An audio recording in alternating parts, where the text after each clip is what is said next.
Shundan keyin birov hadis aytayotgan bo'lsa, sen kimdan eshitding bu hadisni deb so'rash boshlandi. Men falonchidan eshitdim, falonchi falonchidan eshitgan, falonchi Rasululloh sollallohu alayhi vasallamdan eshitgan edi bu hadisni degan sanad paydo bo'ldi. Xo'p,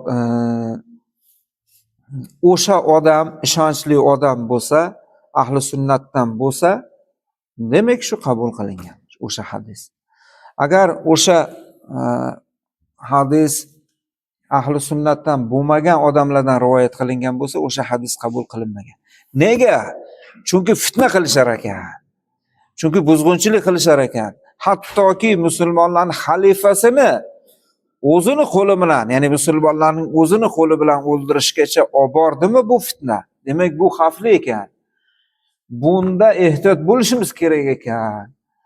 Bu aytilayotgan hadislarda aytilayotgan gaplarni, masalalarni asli bo'lish kerak ekan. Rasululloh sollallohu alayhi vasallamdan yetib kelgan bo'lish kerak ekan degan so'z ana shu Hazrat Usmonni vafot qilgan kunlardan boshlangan. Va bu hozirgacha musulmonlar uchun ibrat bo'ladiki, islom ummati kelayotgan xabarni ulamolardan so'rash kerak. Yo o'zi bilish kerak. To Rasulullohgacha borgan zanjirni, ulangan zanjirni kitobma-kitob o'qib bilish kerak.